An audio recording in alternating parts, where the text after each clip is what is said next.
안녕하세요, 비트TV입니다. 캐나다 우회 비트코인 창시자 사토시 나카모토에게 표창? 상을 줄 만큼 박수를 보낸다는 뜻이겠죠. 참 살다 별꼴을 다 보는 것 같습니다. 자, 여기서부터는 구독자분들에게만 노출이 되는 영상입니다. 구독, 좋아요 좀 눌러주시고요. 제가 그런 얘기 많이 했죠. 비트코인 가격에 가려진 블록체인 기술, 결국 이 블록체인 기술이 인류를 한 번 더 업그레이드 하게 될 것이다 라는 표현을 굉장히 많이 했죠. 제가 영상을 시작하게 된 계기도 그거였던 것 같아요. 블록체인 기술에 대해서 사람들이 잘 모르니까 그거에 대해서 이야기를 하는 게 낫지 않나. 그러면 내가 갖고 있는 비트코인을 다른 사람들이 조금은 다르게 보지 않을까. 비트코인 가격만 주시하는 사람들, 그리고 그 내면에 깔려있는 블록체인 기술, 그런데 이 블록체인 기술이 점점 각광을 받는 것 같습니다. 어쨌든 사토시 나카모토가 인류에게 준 가장 큰 흔적은 데이터의 위분조나 해킹이 되지 않는 이 프로토콜 하나를 만든 거죠. 그게 사토시 나카모토가 남긴 가장 큰 업적이 아닌가 싶습니다. 어떻게 그렇게 작업 증명 방식을 통해서 채굴을 해서 암호화로 구현이 되는 64자열의 해시 값을 찾게 했는지, 곡괭이질을 해서 금을 채굴하는 것보다 더 어렵게 만든 거죠. 금은 어쨌든 땅을 파서 채굴을 하지만 비트코인은 디지털 안에서 채굴을 한다. 똑같은 작업을 해서 증명을 받는 거지만 하나는 사람이 한다. 그리고 하나는 디지털이 한다. 그게 가장 큰 차이겠죠. 불과 1년 전만 해도 요런 기사들이 나올 거라 상상이나 하셨습니까, 여러분들? 그냥 다 사라진다, 없어진다, 도박이다, 투기다, 미친 놈들이다. 색안경을 끼고 보았던 비트코인에 대한 관점들이 점점 이제 블록체인 기술, 중재자 없이, 신뢰할 수 있는 제3자 없이, 금융기관이 없이 한 곳에서 다른 곳으로 돈을 보낼 수 있다. 그 증명을 해냈다. 여러분들은 여러분들이 돈을 보냈는데 받는 사람이 돈을 받지 않았다고 하면 어떻게 합니까? 은행에 문의를 하죠. 아직까지는 금융 시스템 자체가 우리들이 믿어왔던 그 은행이 중재자 역할을 했다면 이제 그 은행 없이도 비트코인은 내 돈을 다른 사람에게 전송할 수 있다는 뜻이겠죠. 왜 그렇다면 사토시 나카모토는 이런 시스템을 만들었을까요? 중재자들이라고 했던 사람들이 돈에 대한 탐욕, 욕망, 욕심, 횡포, 수수료, 시간, 칼자루를 쥐어줬더니 그들 마음대로 칼춤을 추더라. 그리고 결국 손해를 보는 건 일반 시민이더라. 그게 싫다. 결정적으로 2008년 금융위기, 리만 브라더스 파산, 그때를 계기로 그 다음 해 2009년 1월 사토시 나카모토는 비트코인을 만들었고, 제네시스 블록, 창세기 블록 안에 숨어져 있는 비밀 메시지, 현대 금융, 지금의 금융을 계속 이끌어 간다면 또 가까운 시일 내에 두 번째 구제 금융을 맞닥뜨리게 될 것이다.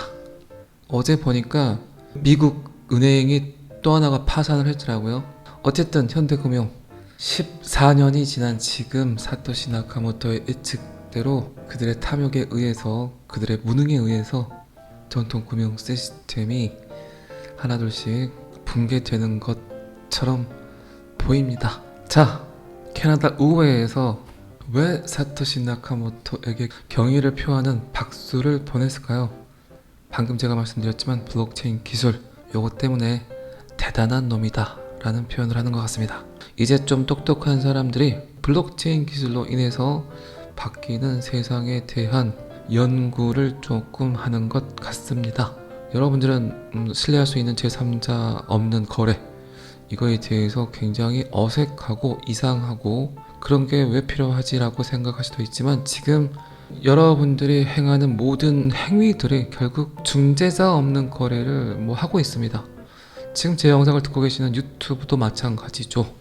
제가 공중파 방송도 아니고 방송심의위원회의 중재를 받는 것도 아니고 충분히 중재자 없는 영상을 시청하고 있다. 있죠. 그건 또 여러분들 소비도 마찬가지죠. 지금 쿠팡, 알리익스프레스 꽤 말이 많죠. 알리가 드디어 쿠팡에게 줬던 물량을 다이렉트로 이제 소비자에게 직접 전달을 하고 있죠.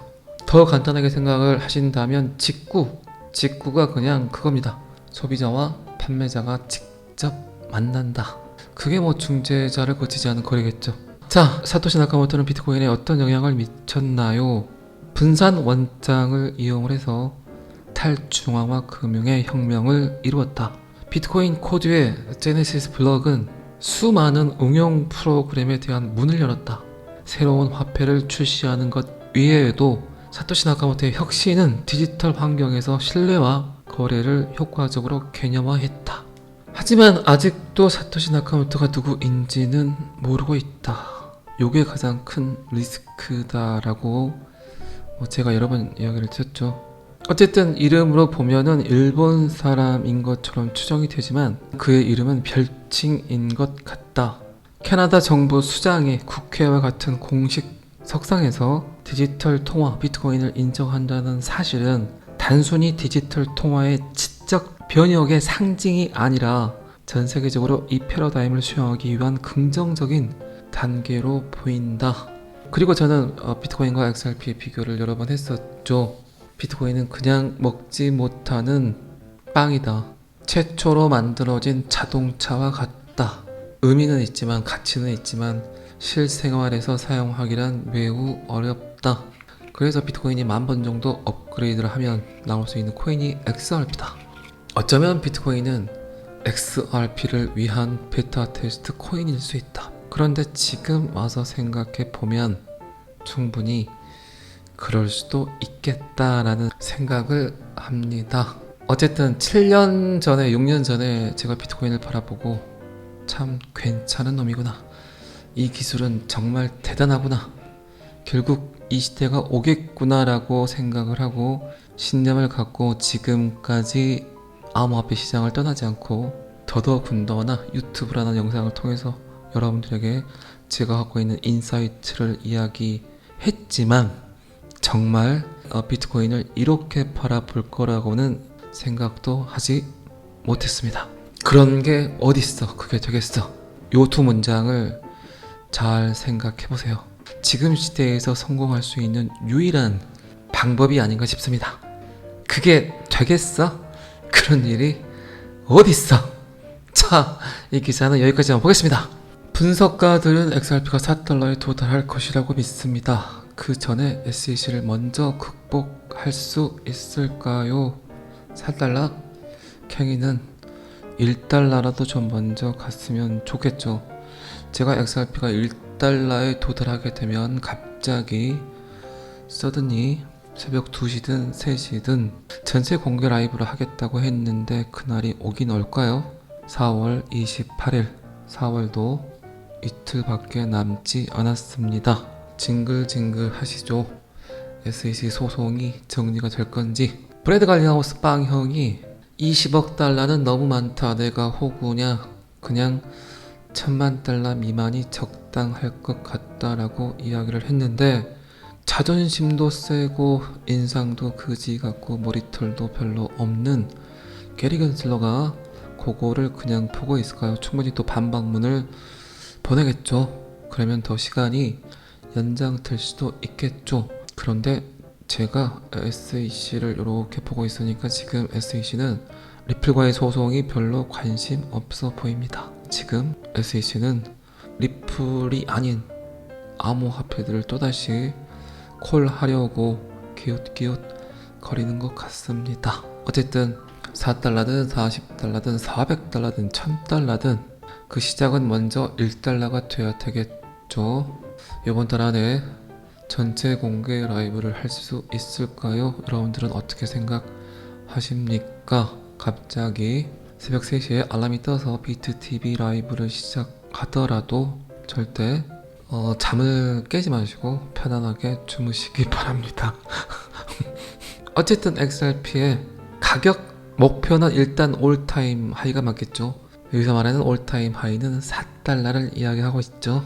그리고 뭐 저를 포함해서 해외 채널의 크리에이터들 그리고 X 안에 있는 인플루언서들은 계속해서 2017년도 데이터를 노출을 하면서 그때와 똑같다 그러게 할 것이다, 비트코인도 그랬다, 그렇게 시끄럽게 떠들어대면서 생쇼를 하고 있습니다. 제 영상을 들으시는 모든 분들이 제가 원하는 가격까지 같이 투게더 볼 수 있는 분들이 몇 분이나 계실까요? 살짝 여러분들은 굳은 신념을 가지고 나는 끝까지 기다릴 거야 라고 착각들을 하시는데, 어쨌든 XRP는 4달러가 아니라 2달러, 1달러만 가더라도 수많은 홀더들이 시장을 떠날 겁니다.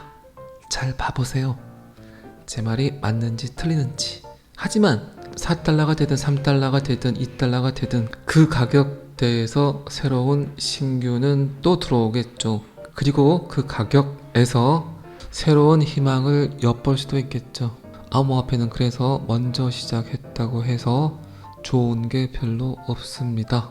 결국 우리들이 원하는 건 수익률인데 1달러에 사서 2달러에 파는 사람이 있는가 반면 4달러에 사서 40달러를 기다리는 사람도 있기 때문에 더더욱 그렇겠죠. 참 헷갈리죠 여러분들. 제가 이런 말 하면 현타는 다시 한번 말씀드리지만 하락을 했을 때 현타가 오진 않습니다. 내가 가져가야 될 수익률을 챙기지 못하고 2달러 가니까 땡큐 하고 던져버렸는데 10달러를 가버렸을 때, 그때 정말 가슴 아픈, 가슴을 찌릿찌릿하게 만드는, 잊고 있었던 첫사랑이 생각나는 그런 멍이 가슴을 후벼파게 될 겁니다.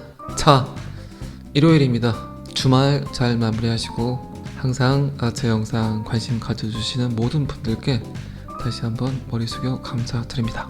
오늘은 여기까지 하겠습니다. 구독과 좋아요는 저를 항상 힘나게 합니다. 감사합니다. 비트TV였습니다.